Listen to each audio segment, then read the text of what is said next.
اس کی تھوڑا سا ابھی اینگلنگ کا کام رہتا ہے، وہ انشاءاللہ تعالی ہم چیمپئنز ٹرافی کے بعد کریں گے. اور یہ مجھے جو میرا اندازہ ہے، میں ابھی اوپر سے ویو دیکھ رہا تھا، اس کا ویو بھی لاہور سے بہتر ہے. اور جب یہ مکمل ہوگا میں دعوے سے کہہ سکتا ہوں، ابھی جنرل صاحب سے بھی یہی بات ہو رہی تھی کہ یہ لاہور سے بہتر اسٹیڈیم نکلے گا انشاءاللہ تعالی. نیسپا کی ٹیم نے بہت محنت کی ہے، دن رات ساتھ لگے رہے ہیں. اور جو بیک اینڈ والے لوگ ہوتے ہیں وہ سامنے کئی دفعہ کم آتے ہیں، لیکن ان کا بھی بہت کام ہے اس پہ. ایک چھوٹی چھوٹی ڈرائنگ گھنٹوں میں مکمل کرنا بڑا مشکل کام تھا جو نیسپاک نے کیا ہے. میڈیا کے میرے دوست جو روزانہ کی بنیاد پر، ہفتے کی بنیاد پر نہ صرف اپڈیٹس دیتے تھے بلکہ ان کا مقابلہ کرتے تھے جو ہمارے خلاف پروپیگنڈا کرتے تھے، تو میرا ان کا بھی بہت بہت شکریہ. پی سی بی کی ٹیم جنہوں نے اس پروجیکٹ کو یقینی بنایا، اور جہاں آپ کی طرح انہوں نے بھی 18 گھنٹے کام کیا. چھٹی تو ناممکن بات، میرے خیال میں ان کو نیند بھی مشکل سے ملتی تھی، کئی دفعہ تو یہ گاڑیوں میں سوتے تھے. تو پی سی بی کی ٹیم کے لیے بھی بہت ساری تالیاں پلیز.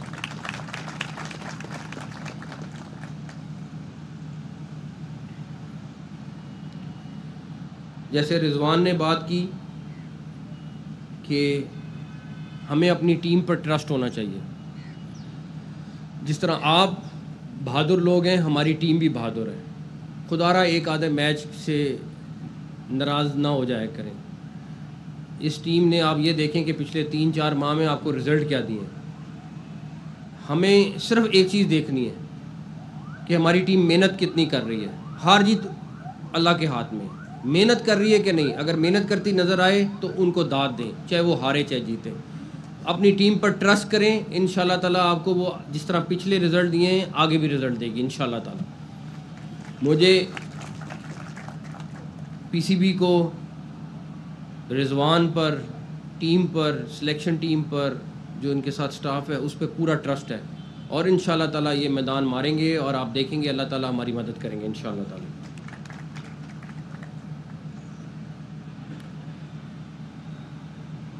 کراچی والوں سے میرا صرف ایک پیغام ہے کہ آپ کا اسٹیڈیم بہت بہتر ہو گیا ہے. میں جب لاسٹ ٹائم پچھلے سال میں آیا تو انہوں نے کہا کہ یہاں پہ لوگوں کے لیے واش روم بھی اویلیبل نہیں ہے، اتنے برے حالات ہیں. ہم نے پارکنگ کا بھی ایک انتظام کیا ہے. کراچی کے میئر نے، سندھ گورنمنٹ نے ہمیں بہت سپورٹ کیا ہے. کراچی کے میئر خود آ کے یہاں چکر لگاتے رہے ہیں، میں ان کا بہت شکریہ ادا کروں گا. اور سندھ گورنمنٹ نے بڑی سپورٹ کی ہے، جو ہم پارکنگ کا ایریا بنا رہے ہیں تاکہ گاڑیاں قریب آ سکیں. تو میں ابھی کراچی والوں کو پیغام دوں گا کہ گیٹ کھل گئے ہیں، 7 بجے فنکشن شروع ہوگا. آج ایک سیلیبریشن ہے کراچی کی، تو آپ لوگ آئیں اسٹیڈیم میں اور آ کے جوائن کریں. آپ کا اسٹیڈیم ہے اور آپ کو سیلیبریشن میں بالکل حصہ لینا چاہیے. اس کے ساتھ ساتھ آپ سب کے لیے میری نیک دعائیں، اور مجھے امید ہے کہ جو باقی حصہ رہ گیا اسٹیڈیم کا وہ بھی جلد مکمل ہوں گے. ایک آخری چیز، جتنے یہاں پہ لوگ جنہوں نے یہاں پہ محنت کی ہے اپنے ٹکٹس آج لے کے جائیں. میں ابھی سمیع صاحب کو بلا رہا ہوں، یہ ٹکٹس میں ان کو ہینڈ اوور کر رہا ہوں تاکہ، اور آپ کے جو کانٹریکٹر ہیں ان کو بھی میں دے رہا ہوں تاکہ یہ ٹکٹس اب آپ نے لے کے کل میچ پاکستان والا دیکھنا ہے اور انشاءاللہ دعا کرنی ہے کہ جیتے گا انشاءاللہ تعالیٰ. ٹھیک ہے، تو یہ ٹکٹس لے کے جانے ہیں. لاہور والی کی طرح میں نے غلطی نہیں کرنی، کیونکہ وہاں پہ تھوڑا سا کانٹریکٹرز کو ہم نے ٹکٹ دے دیے تھے جس کی وجہ سے بہت سارے لوگ رہ گئے تھے. تو آپ نے اپنی ٹکٹ لے کے جانی ہے اور کل میچ ضرور دیکھنا ہے انشاءاللہ تعالیٰ. آپ سب کا بہت بہت شکریہ، اور اس دعا کے ساتھ کہ انشاءاللہ تعالیٰ ہم یہ اسٹیڈیم جب 100% مکمل ہوگا دوبارہ بیٹھیں گے اور دوبارہ سیلیبریٹ کریں گے انشاءاللہ تعالیٰ. تھینک یو، بہت شکریہ. مزدوروں کے اعزاز میں خصوصی تقریب شبی محسن نقوی خطاب کر رہے تھے. ان کا کہنا تھا کہ نیشنل اسٹیڈیم کراچی کو 4 ماہ کی قلیل مدت میں مکمل کیا گیا. نیشنل اسٹیڈیم کو قذافی اسٹیڈیم سے بہتر بنایا گیا. منصوبے کی تیز ترین تکمیل پر تمام ادارے مبارکباد کے مستحق ہیں. نیشنل اسٹیڈیم بڑے انٹرنیشنل ایونٹ کے لیے تیار. افتتاح کچھ دیر بعد وزیر اعلیٰ سندھ مراد علی شاہ کریں گے. افتتاحی تقریب میں عوام کا داخلہ بالکل مفت ہوگا. راک سٹار علی ظفر، شفقت امانت علی اور ساحر علی بگا تقریب کو 4 چاند لگائیں گے. نیشنل اسٹیڈیم کراچی میں انٹرنیشنل کرکٹ میچوں کے لیے ٹریفک پلان تیار کر لیا گیا. 1350 سے زائد افسر اور اہلکار فرائض انجام دیں گے. افضل خان کی رپورٹ.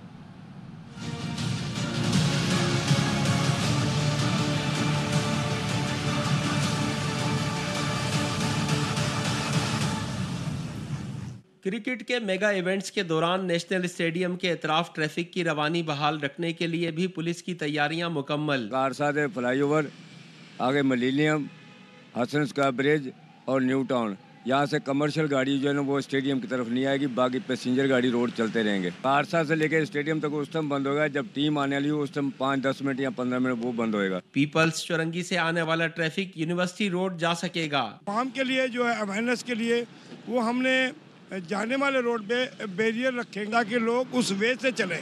ملینیم مال اور نیو ٹاؤن سے آنے والے شہری بھی نیشنل کوچنگ سینٹر اور چائنا گراؤنڈ میں اپنی گاڑیاں پارک کر سکیں گے. کرکٹ میچ کے دوران نیشنل اسٹیڈیم آنے جانے والی سڑکوں پر ہیوی کمرشل وہیکلز اور مال بردار گاڑیوں کا داخلہ روکنے کے لیے ٹریفک پولیس کی اضافی نفری کو بھی تعینات کیا گیا ہے. کیمرہ مین ذیشان مرغوب کے ساتھ افضل خان، ARY نیوز، کراچی.